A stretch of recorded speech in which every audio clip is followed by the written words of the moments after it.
A palavra do Senhor no capítulo 4 do Evangelho de Lucas, a partir do verso 1, na versão Almeida Revista e Atualizada, que é a versão que nós adotamos em nossa igreja, diz-nos assim: Jesus, cheio do Espírito Santo, voltou do Jordão e foi guiado pelo mesmo Espírito no deserto, durante 40 dias, sendo tentado pelo diabo. Nada comeu naqueles dias, ao fim dos quais teve fome. Disse-lhe então o diabo: se és o Filho de Deus, manda que esta pedra se transforme em pão. Mas Jesus lhe respondeu: está escrito, não só de pão viverá o homem. E elevando-o, mostrou-lhe num momento todos os reinos do mundo. Disse-lhe o diabo: dar-te-ei toda a autoridade e a glória destes reinos, porque ela me foi entregue e a dou a quem eu quiser. Portanto, se prostrado me adorares, toda será tua. Mas Jesus lhe respondeu: está escrito, ao Senhor Deus, teu Deus, adorarás, e só a Ele darás culto. Então, o levou a Jerusalém e colocou-o sobre o pináculo do templo e disse: se és o Filho de Deus, atira-te daqui abaixo, porque está escrito, aos seus anjos ordenará a teu respeito que te guardem.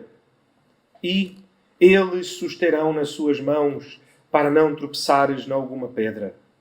Respondeu-lhe Jesus: dito está, não tentarás o Senhor teu Deus.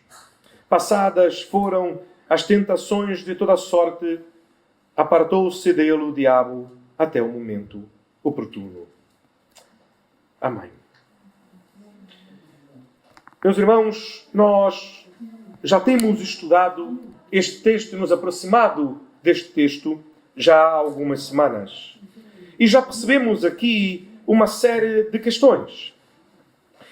Mas esta semana eu queria levantar outras coisas. 3 outras novas coisas que podemos perceber com este texto. Quando nós observamos, nós vemos aqui que Jesus foi conduzido ao deserto pelo Espírito Santo de Deus. E já falamos sobre isto.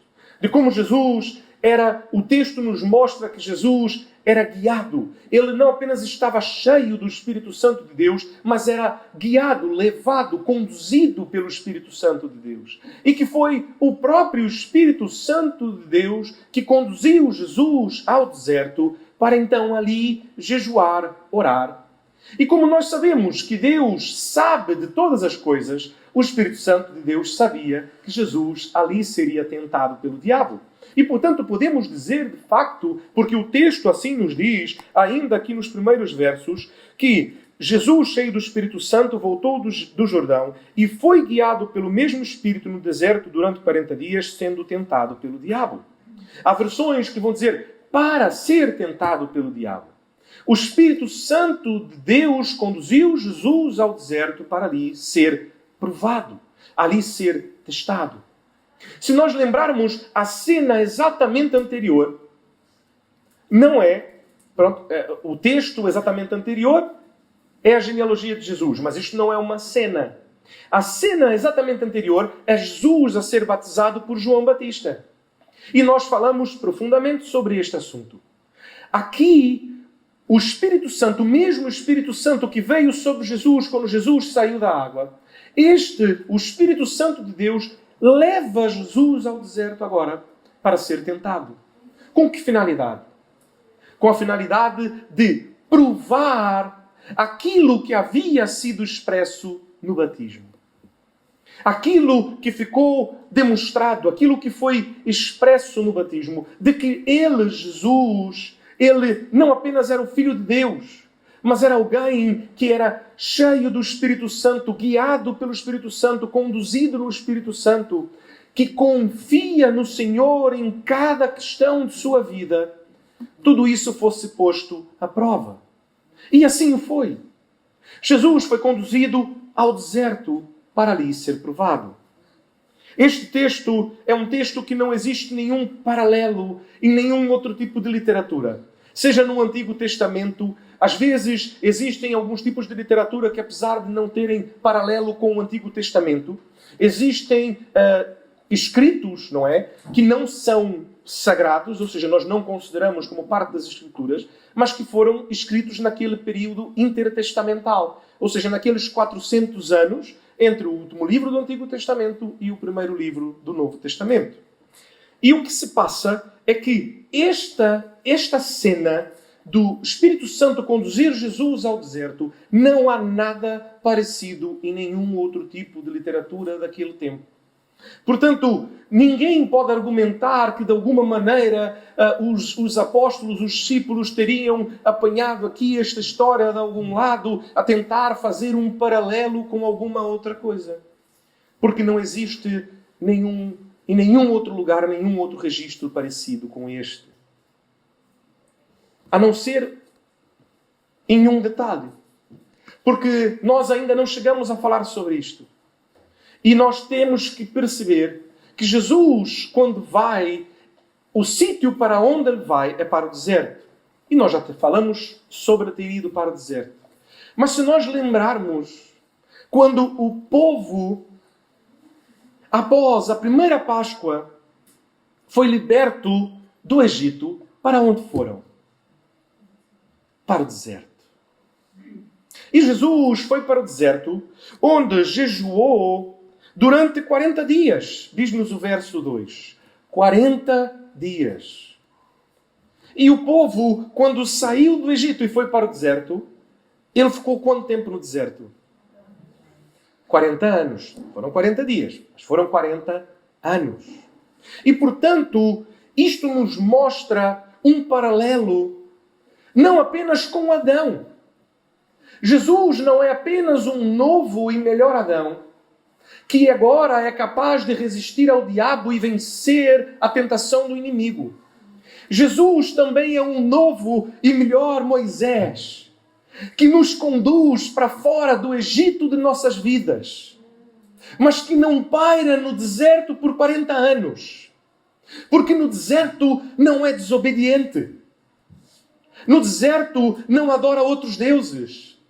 No deserto não esquece-se daquele que o libertou do Egito. Antes, apenas olha para Deus. De tal maneira que os irmãos bem sabem disto. O deserto que o povo parou por 40 anos era um deserto que podiam ter atravessado em 40 dias. Mas que não o fizeram por quanto da cegueira espiritual que eles mesmos tinham. Por conta da sua própria limitação, do seu próprio pecado. Porque no deserto não deixaram para trás o Egito. Trouxeram o Egito em seus corações a ponto de dizerem a Moisés: para que é que Deus nos livrou então do Egito, se foi para nos trazer ao deserto para morrer? Se calhar devíamos voltar, pedir perdão, porque a nossa vida lá era melhor do que a vida no deserto. Mas Jesus, no lugar, toma o nosso lugar. Toma o nosso lugar no nosso deserto. No deserto que cada um de nós deve enfrentar. Quando deixa o seu próprio Egito, quando abre mão daquela situação que lhe parece já mais do que consolidada, que parece impossível ser dela liberto. Mas Jesus toma o nosso lugar. Jesus toma o teu lugar. E vai para o deserto. E no deserto é tentado, é provado e vence. Vence para que nele cada um de nós possa ter vitória sobre o seu próprio deserto.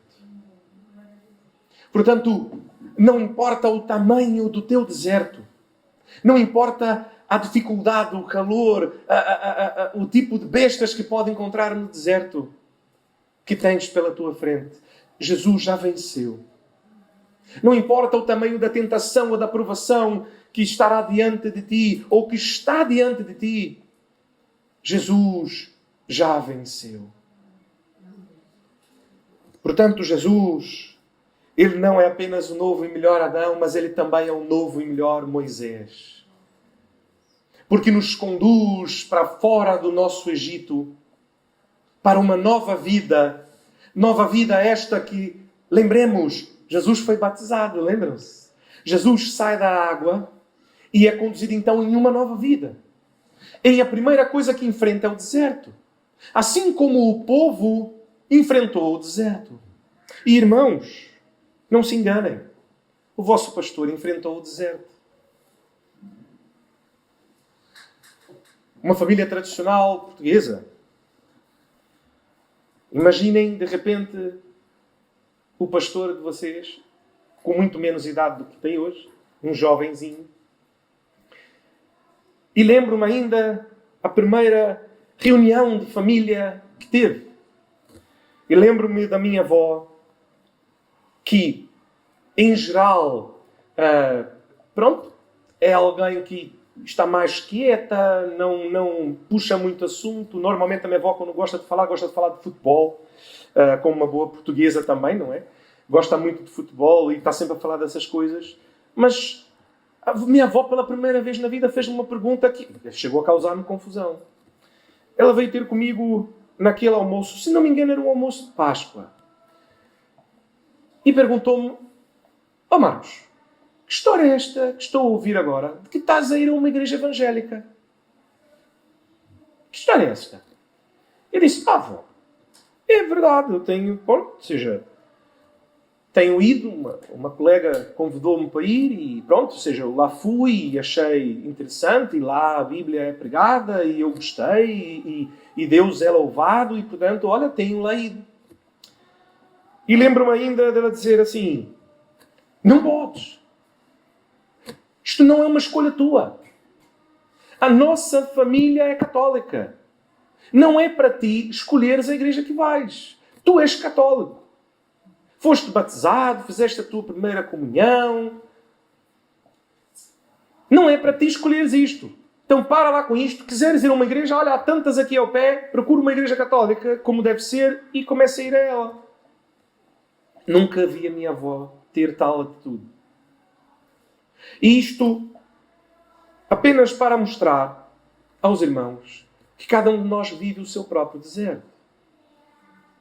Ao que eu ouvi, então, o restante dos meus familiares a dizerem para a minha avó: "Deixa-la estar. Isto é algo passageiro. Isto é bobagem.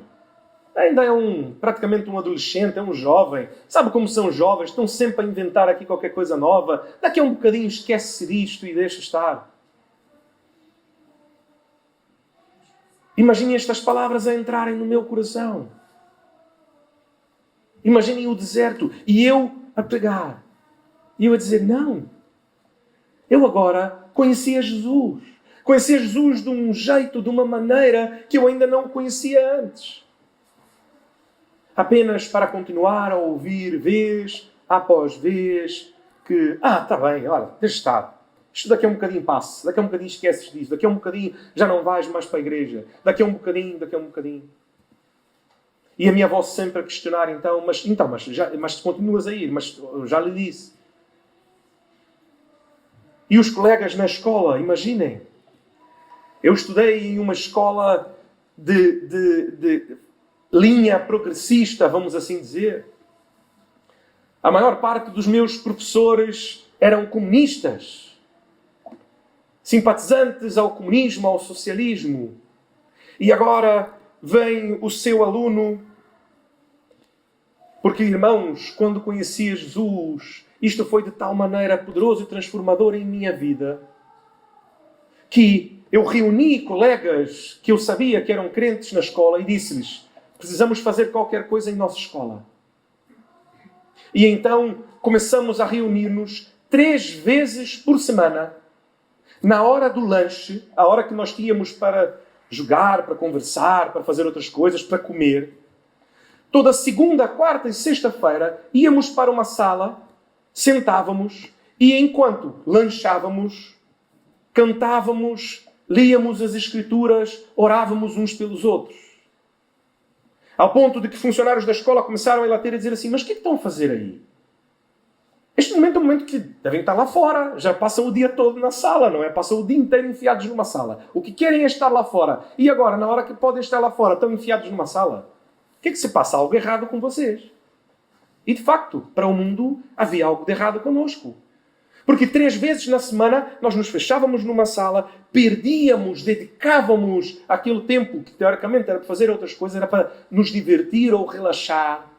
E o nosso divertimento, a nossa diversão, o nosso relaxar era estar na presença do Senhor, louvar ao Senhor, adorar ao Senhor, estudar a Sua palavra, orar uns pelos outros e pregar a palavra a colegas que convidávamos para vir à reunião.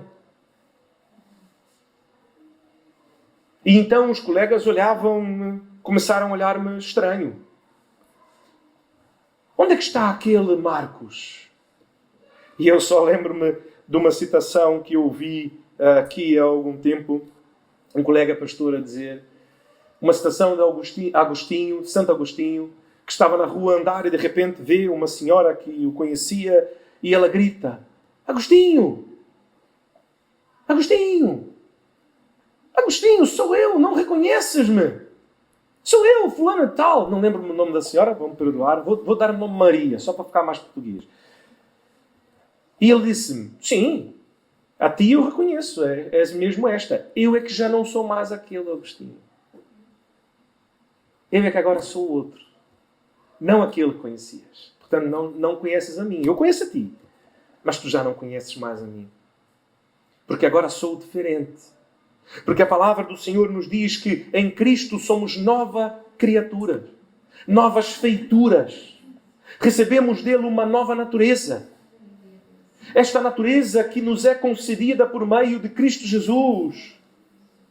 Que venceu no deserto. Que tomou o meu deserto sobre ele. E, portanto, não há vergonha, não há dor, não há palavras duras o suficiente para me machucar. Porque toda a palavra dura, direcionada a mim, todo o olhar, toda a situação, já estiveram antes sobre Jesus e Ele levou sobre si. E Ele sofreu antes de mim. E venceu antes de mim, para que nele eu as pudesse vencer. Então, meus irmãos, eu não venci e não estou de pé diante de vós aqui. Porque eu sou melhor. Pelo contrário, talvez eu seja o pior. Porque a palavra diz que Deus escolheu as coisas loucas deste mundo para envergonhar as sábias. E talvez aqueles que achavam-se muito sábios neste momento estejam confusos. A dizer, mas como é que pode? Ele está pastor da igreja, como é que pode? Para a glória de Deus, para a honra e glória do nosso Senhor, que é poderoso para transformar vidas. Porque transformou a minha e é poderoso para transformar a vossa.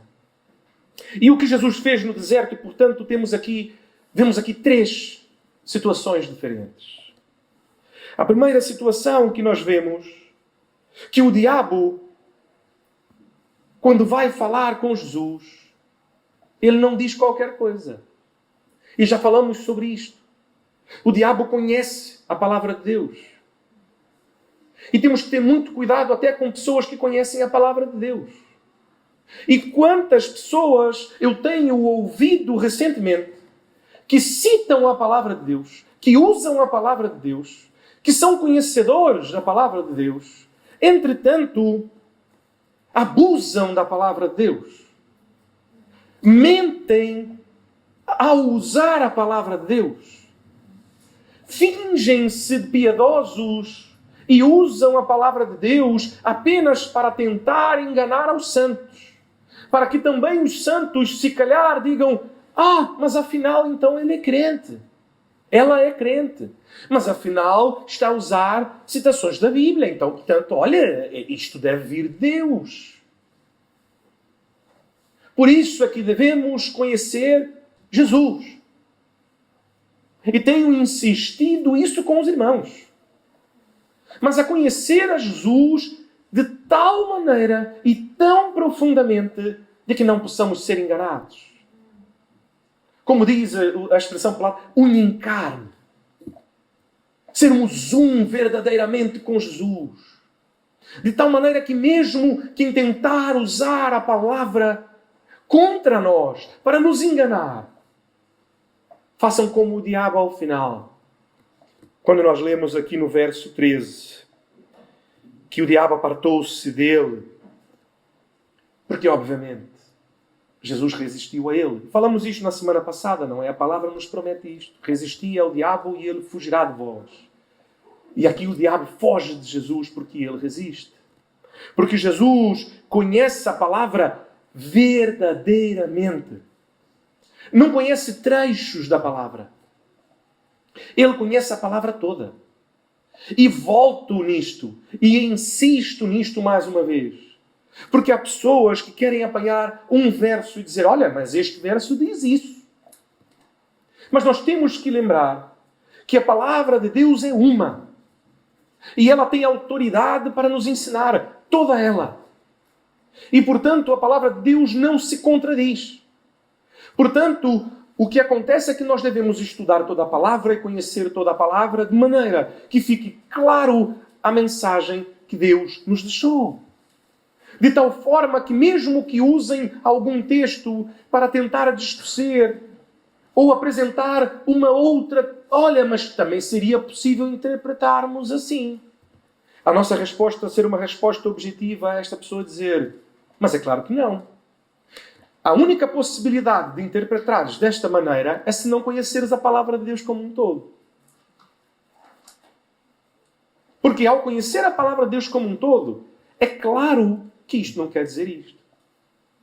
É mais ou menos como alguém nos contar algo sobre, de facto, alguém conhecemos e dizer, olha, o irmão Ramires, desculpe o irmão Ramires usar o irmão como exemplo, estava aqui na minha linha de vista, pronto. O irmão Ramires fez isto. E eu conheço o irmão Ramires tão bem a ponto de dizer assim, olha, peço perdão, tenho certeza de que a vossa interpretação do que aconteceu está equivocada porque eu o conheço. É difícil às vezes termos este conhecimento, não é? De tal maneira a ter esta relação. Mas é isto que somos chamados a ser. A oração de Jesus, há poucos dias, poucas semanas, citada aqui pelo nosso irmão Joel, no Evangelho de João, Jesus, em uma de suas últimas orações, a orar por seus discípulos, e quando ele diz, não apenas por estes, mas por aqueles que ainda hão de crer. Portanto, Jesus orou por si. Ele disse, para que sejam um. Para que sejam um. E se eu estou aqui e diz assim, pastor, o pastor percebeu o que a vossa mão esquerda estava a fazer enquanto o pastor pregava? Olha, a mão é minha. Ninguém vai me convencer que a minha mão foi lá fora e fez qualquer coisa. A minha mão está aqui. Eu sou um com ela. Eu sei exatamente onde ela está. Eu sei o que ela está a fazer. E pronto, está aqui. Somos um assim. Somos um de tal maneira com Jesus e uns com os outros. Porque o que a palavra nos ensina é que como podem amar a Deus que não vem se não amam o seu irmão que vem? Que este momento que nós tivemos no começo do nosso culto, em que oramos e que nos importamos, em que dedicamos ofertas para ajudar os nossos irmãos que estão a sofrer, mas estes são fáceis, estão longe, não é? É fácil amar quem está longe, não é?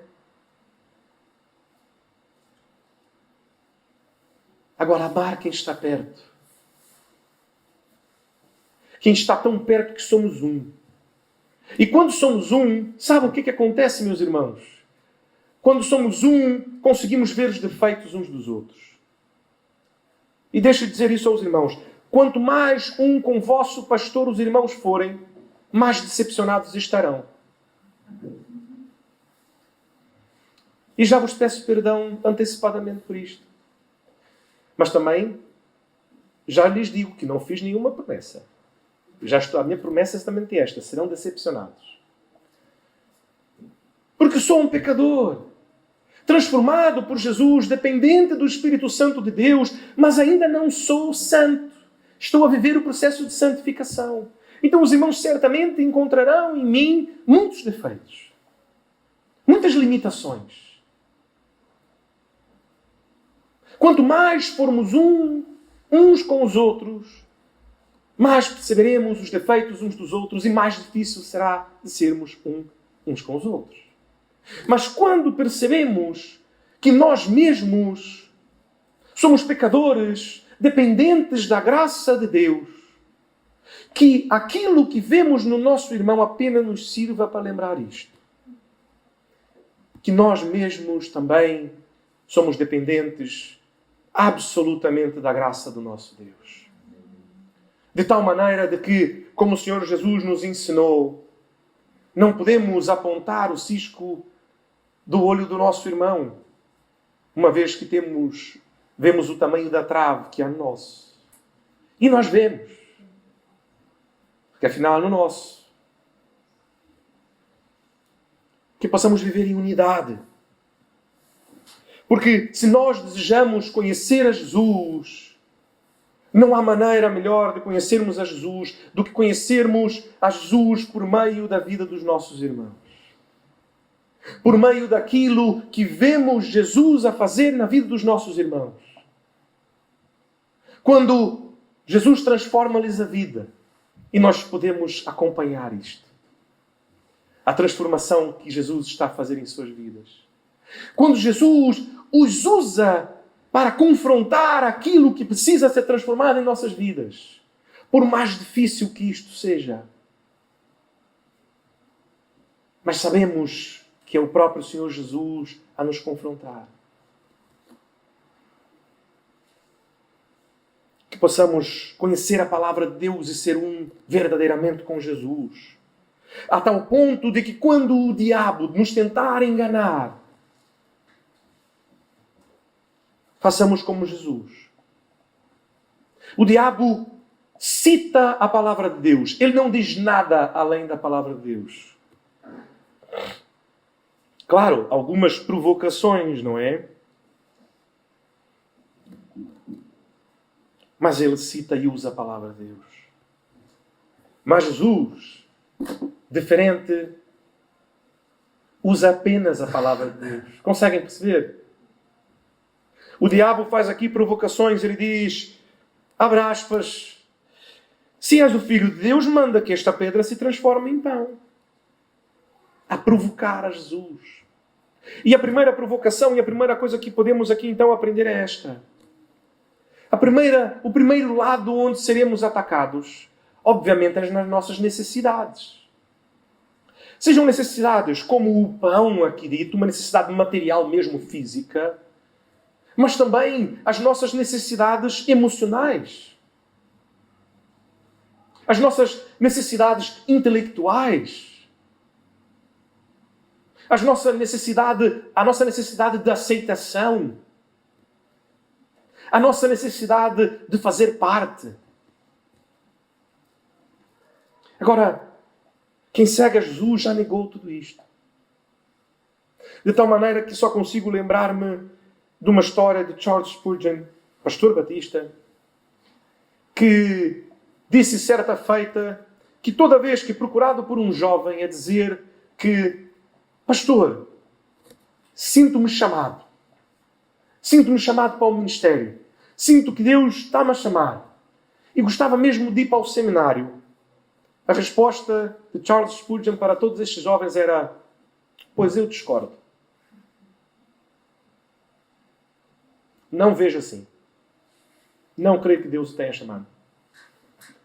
E quando questionado certa feita, porquê que ele fazia isto? Mas porquê? Nunca conheceste ninguém que pudesses olhar e ver que ali de facto havia um homem de Deus, chamado por Deus, e que Deus de facto queria usar aquele jovem? Ele disse, não tem nada a ver com isto. É simplesmente pelo facto de que a decisão daquele jovem não pode depender daquilo que eu lhe diga. E todos, mas jovens, se calhar, desistiram do ministério por sua causa. Não foi por minha causa. Desistiram porque não estavam, de facto, convictos. Porque a convicção não tem que vir da minha aprovação como pastor. A convicção tem que vir do Espírito Santo de Deus. E houveram tantos que seguiram a vida pastoral. Porque apesar de eu os ter dito disto, o Espírito Santo dizia em seus corações e eu os apoiei. Nós que estamos em Cristo.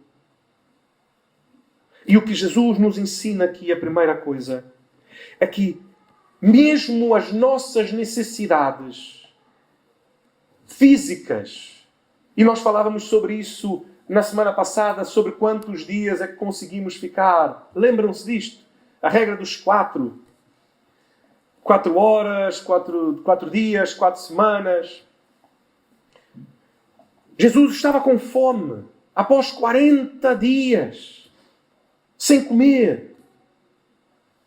Irmãos, eu seria capaz de explicar-lhes, e vou relembrar aos irmãos que eu tenho uma licenciatura plena em Educação Física, estudei muito Fisiologia Humana, e sou capaz de explicar aos irmãos o que acontece depois de 40 dias sem ingerir alimento. O seu corpo começa a alimentar-se de si mesmo. O que significa isto? Você já não tem açúcar disponível no sangue, que já não comeu açúcar rápido, este açúcar já foi-se embora no primeiro dia. Depois o vosso corpo começa a metabolizar mais rapidamente a gordura. Epá, já tem pessoas aqui a pensarem, se calhar vou fazer um jejum de 40 dias. Mas acontece é que o passo a seguir é que o vosso organismo começa a fazer uma conta. Uma conta que se calhar os irmãos que são bons em fazer em economia doméstica fazem, que é: se minhas contas estão maiores do que as minhas entradas, eu preciso mudar isto o mais rápido possível. Porque senão vai correr mal. Eu consigo aguentar aqui 1 mês, ou 2, ou 3, mas daqui a um bocado não tenho mais reservas e daqui a um bocado já não consigo pagar contas. Então o que é que nós faríamos em economia doméstica? Começaríamos a cortar tudo aquilo que não é o essencial. Até chegar ao ponto, se calhar, de apenas comprar macarrão no mercado, porque pronto, é mais barato, e tentar minimizar até o que estamos a comer. O que o nosso organismo faz é que a coisa mais difícil para nós termos é massa muscular, é músculo. Quanto mais musculada a pessoa é, mais energia ela precisa para se manter-se todos os dias. Então o que acontece é que a pessoa começa a perder massa muscular. Agora, Jesus, lembram-se do que Jesus era? Ele era um trabalhador braçal, que metia peso nas costas, que andava o dia inteiro a trabalhar desta maneira. Portanto, Jesus era alguém forte. Jesus era alguém musculado. Jesus aqui era jovem, tinha ali de seus 30 anos. Estava no auge. E 40 dias no deserto, Jesus começa a perder massa muscular. E esta massa muscular começa a virar corpos cetónicos. Começa a fazer uma coisa chamada cetose. E essa cetose começa a afetar, inclusive, o cérebro. Experimentem fazer um jejum como este, vão ver que nos primeiros dias andam completamente atordoados. Não conseguem concentrar-se, têm dificuldade no pensamento, clareza não há. E eu estou a explicar-lhes isso para dizer que isto não é brincadeira. E Jesus está no deserto há 40 dias e com fome. O seu corpo a clamar, a pedir, desesperado, por comida. Jesus a sentir-se fraco, sem energia. Então vem o diabo e diz: olha, deixa-me dizer uma coisa, Jesus. Tá, muito fixe, espetáculo. Os 40 dias acabaram. Hã? Então vamos comer. Vamos encher esta barriga. Anda. Já acabou, já passou. Pronto, já fizeste os 40 dias de jejum, já podes comer. Já acabou-se o jejum, não é? Já é a altura em que podes comer, não é, Jesus? Então, olha, não estou a ver pão. Mas tu és Jesus, não é? Então, apanha aqui uma pedrazinha. Só uma pedrazinha, não precisa nem ser uma pedra grande, não precisa ser ali um pão alentejano. Pode ser uma carcassinha, um pão de mistura, pronto. Só para começar ali a meter alguma coisa, para aguentar chegar até um sítio onde possa comer melhor. É justo. É uma necessidade. Mas aqueles que seguem a Jesus já abriram mão até das suas mais básicas necessidades. Porque assim diz a palavra do Senhor: não só de pão viverá o homem. Portanto, quando diz não só de pão viverá o homem, diz que eu preciso de pão. Ele não diz o homem não viverá de pão. Ele diz não só de pão viverá o homem. O que quer dizer é que apesar do pão ser uma necessidade, apesar de eu precisar comer, esta necessidade, ela não é a primeira. A minha primeira necessidade qual é? Qual é a vossa primeira necessidade? É Jesus. É um relacionamento pessoal com Deus. Esta é a vossa primeira necessidade. Volto no Salmo 1 mais uma vez. Ele diz que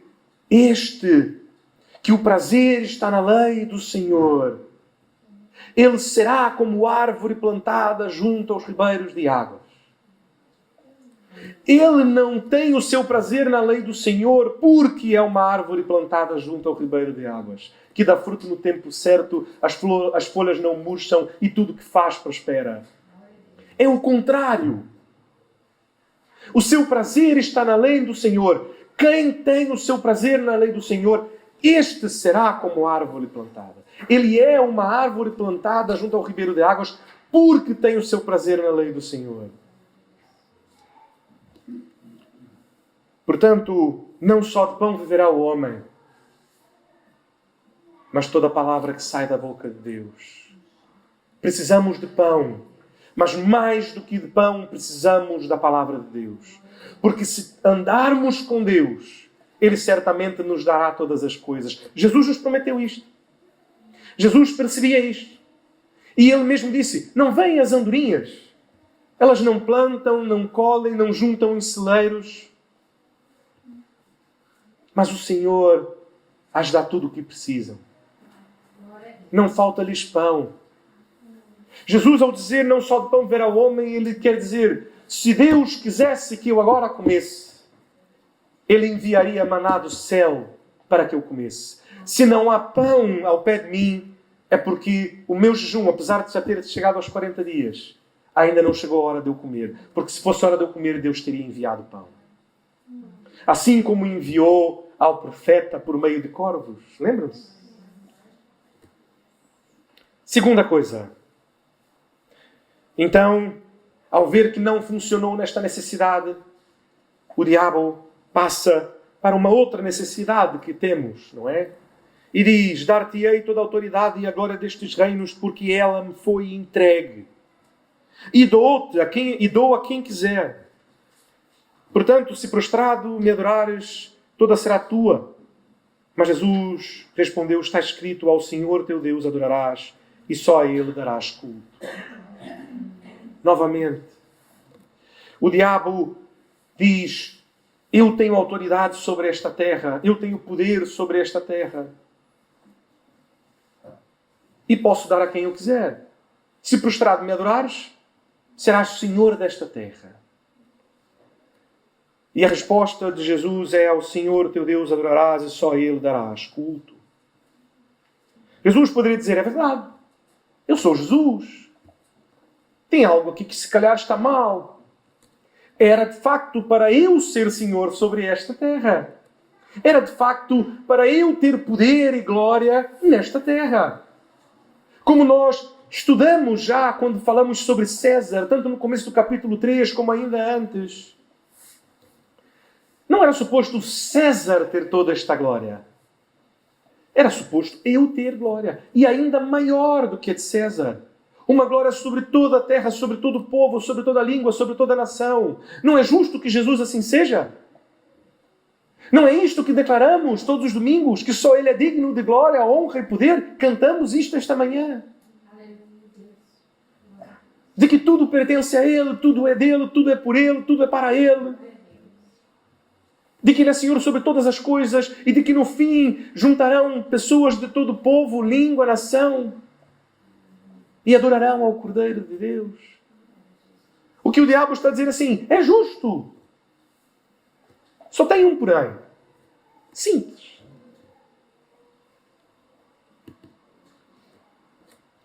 Se prostrado me adorares, tudo será teu. Mas Jesus conhece a palavra de Deus e sabe que ao Senhor teu Deus adorarás e só a Ele darás culto. Ainda que nos ofereçam glória, Ainda que nos ofereçam poder, ainda que o dinheiro clame, ainda que alguém nos diga, mas eu tenho aqui uma posição para ti. Só precisas fazer uma coisa. E lembro-me um filme bastante interessante, um filme cristão, que tem uma cena como estas. Chamam um jovem que trabalha em uma empresa de distribuição, chamam-lhe e dizem assim a ele, olha, estamos aqui a precisar de alguém nesta função de gerência. E ele diz, epá, e pensamos em ti. Epá, obrigado. Mas antes nós precisamos saber que és capaz de fazer aquilo que é preciso. E ele disse, ok. Então nós vamos fazer o seguinte. Esta noite nós vamos receber uma carga e esta carga precisa dar entrada e depois nós precisamos fazer a expedição disto. Só que vais fazer uma coisa. Esta carga, ela vai vir com X. Só que na hora em que receberes a carga, não metas lá X. Tens que meter X menos umas quantas aqui. Tem que dizer que a carga não é deste tamanho, é uma carga menor. Está bem? E depois vais expedir esta carga menor e vais dizer, olha, era o que havia, foi o que recebemos. E aí, então, depois nós conversamos. E aquele jovem crente foi para casa e esteve a orar e falou com a sua mulher, conversou com a sua mulher e orou e falou com Deus. E aquele jovem tomou uma decisão.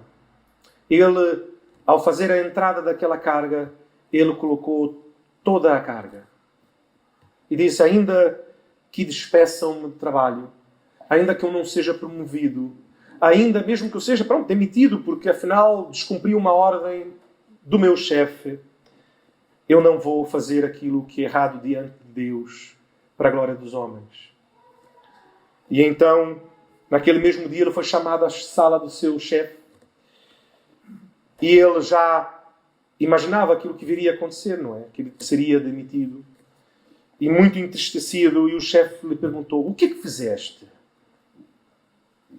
Nós não fomos específicos e não dissemos que deveria ter agido assim. E aquele jovem disse, olha, eu peço desculpas, mas eu não posso fazer isto. Porque eu tenho um relacionamento com Deus e este relacionamento não permite que eu haja desta maneira. Portanto, se querem promover outra pessoa, fiquem à vontade. Se querem demitir-me, olha, eu demito-me, mas eu não vou agir mal. Ao que o chefe daquele rapaz sorri para ele e diz, estás promovido. O que nós estávamos a fazer era um teste, porque nós queríamos saber que podemos confiar naquilo que vamos colocar nesta função.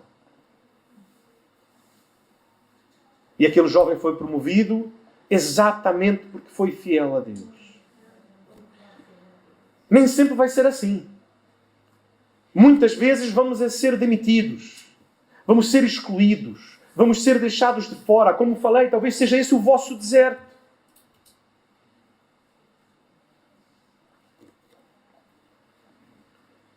Mas Jesus disse, ao Senhor teu Deus adorarás e só a Ele darás culto. Existe um pregador itinerante chamado John Bevere, que gosto bastante do trabalho dele. E ele fala sobre a criptonita. A criptonita que mata. E ele usa este termo porque é um termo que todos nós percebemos um bocadinho o que quer dizer, não é? A criptonita é aquela pedra que faz ficar fraco o Superman. E que pode matar o Superman. E ele diz que o que é a nossa criptonita na vida cristã, aquilo que nos enfraquece e nos pode matar, é quando colocamos outras coisas no lugar que é o lugar de Deus. Seja o que for. Pode ser poder, pode ser dinheiro, pode ser influência, seja o que for. Pode ser a nossa família. E eu digo isso aos meus filhos. Eu digo-lhes, a nossa família não é a coisa mais importante para o papá. E talvez os irmãos vão pensar, isto é uma coisa dura de dizer para uma criança, não é? Mas eu lhes digo. Porque eu lhes digo que o mais importante para o pai deles é o relacionamento que tenho com Deus. Deus está em primeiro lugar, acima da minha família. A minha família vai em segundo lugar. Logo atrás de Deus. Acima de todas as outras coisas. Mas a minha família tem o seu lugar. E não é o lugar de Deus. Deus tem o seu lugar na minha vida. E é um lugar só dele. Que é a primazia. Que é o trono. É dele. E por fim, e assim terminamos, o diabo então tenta a própria natureza humana de Jesus, não é? No sentido de que diz, mas olha, a própria palavra de Deus diz que se te lançares daqui, os anjos de Deus vão te apanhar. Que Deus não vai deixar de ferir. Que não vai deixar que morras. Porque imaginem, o templo é bastante alto. Não sei se os irmãos já viram a altura, não sei exatamente a medida, teria que lembrar, o texto bíblico nos diz, mas em metros, mas aquilo é uma altura enorme, talvez como um prédio aí de uns 4, 5 andares. Ou seja, se saltar lá de cima, morre. Ou seja, o diabo está a dizer a Jesus, e a provar a Jesus com a própria vida dele. E a importância que tem para Deus. Conseguem perceber isto aqui no texto? Quer dizer, mas será que Deus ama-te mesmo? Porque, olha bem, continuas com fome. Onde é que está o vosso pão? Não estou a ver anjo com pão nenhum. Onde está a vossa glória? Se toda esta terra é minha e eu tenho poder e glória neste sítio. Será que Deus ama-te mesmo? Será que se te lançasses cá de cima, Ele te apanhava? É o que diz a palavra. Epá, eu já não sei. Tu começas a ter dúvidas, se calhar. Porque afinal, olha, é o que estamos a ver aqui, não é? Continuas com fome, continuas sem glória nenhuma. Se calhar, Deus não ama tanto assim. Mas olha, podes provar-me, não é? Podes provar-me que estou errado. Já ouviram assim? Olha, se o vosso Deus é verdade mesmo, se o vosso Deus é tão poderoso assim, então provas-me. Não sou eu quem tenho que provar nada. Eu provo de Deus. Eu provo dele. Não ponho-o à prova. E é isto que Jesus diz. Não tentarás o Senhor teu Deus. Eu experimento de Deus. Eu não ponho Deus à prova. Queres experimentar de Deus? Olha, experimente de Deus. John Stott, em seu livro Cristianismo Básico, começa de uma maneira que acho excepcional e que ensina os irmãos. Ainda não tivemos oportunidade de fazer um treinamento de evangelização, o faremos em breve e certamente falarei sobre isso com os irmãos. E John Stott começa o seu livro Cristianismo Básico a dizer: olha, leia a Bíblia. E antes de ler, ore assim. Podes não acreditar em Deus, não precisa acreditar em Deus. Mas diga assim: Deus, eu não sei se tu existes. Eu não sei se és de verdade. Mas se fores, fala comigo. Se não, olha, eu vou ler, isto vai passar e pronto, é isto. Assim eu vou saber, olha, pronto. Realmente, eu estava certo, não há Deus nenhum. Agora, se tu existes de verdade, como o irmão Joel diz, como a irmã Ana, conta-me. Então fala comigo. Amém. Então leia a tua Bíblia. E experimente de Deus. Não é prova Deus, mas prove de Deus. Neste momento, só vosso com Deus, em vosso quarto e com a vossa leitura da palavra dele. Como temos vivido? Jesus passou por tudo isto e venceu. Venceu para que nós pudéssemos viver vitoriosamente.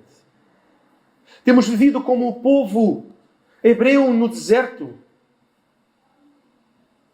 a dar voltas e voltas e voltas sem sair do sítio. Há quantos anos? Há quantos anos que saíste do vosso Egito? Sabes do que estou a falar? Há quantos anos é que saíste do vosso Egito e que continuas a dar voltas no vosso deserto? Quando Jesus já venceu o vosso deserto. Confie nele. Ele é poderoso para agir em si de tal maneira que o tire do deserto. A vitória está nele. E ele nos ensina o caminho. É colocarmos Deus acima das nossas próprias necessidades. Não só de pão viverá o homem. É colocarmos Deus acima do nosso próprio ego. Ou daquilo que achávamos que merecíamos ou deveríamos ter, de glória, ou de honra, ou de posição, ou de dinheiro, ou de status. E por fim, é confiarmos em Deus, que apesar das circunstâncias, que por mais que tudo pareça dizer ao contrário, a palavra de Deus é fiel e verdadeira. E Ele ama-nos. E continua a amar-nos, ainda que tudo diga que não. E que nós continuaremos a confiar, mesmo em meio à adversidade. E continuaremos a seguir e confiar em Deus, sem pôr o seu amor à prova. Porque Ele já provou o seu amor para conosco. A palavra já diz como? Pelo fato de ter Cristo morrido por nós, sendo nós ainda pecadores. Ele já provou o seu amor para conosco. Portanto, não precisamos de mais provas. A prova final já foi dada quando Deus entregou o seu próprio Filho, santo e perfeito, cordeiro sem manchas, para morrer no teu lugar, no meu lugar, e nos dar com Ele a redenção e a vida eterna. Não precisamos mais de prova alguma. E assim podemos ser conduzidos pelo Espírito Santo de Deus a sairmos do deserto de nossas vidas e adentrarmos a Terra Santa e vivermos então plenamente do reino de Deus que já está nesta terra, que já podemos experimentar da nossa cidadania do reino. Entrega o teu deserto diante do Senhor neste momento, em oração. Oremos ao Senhor.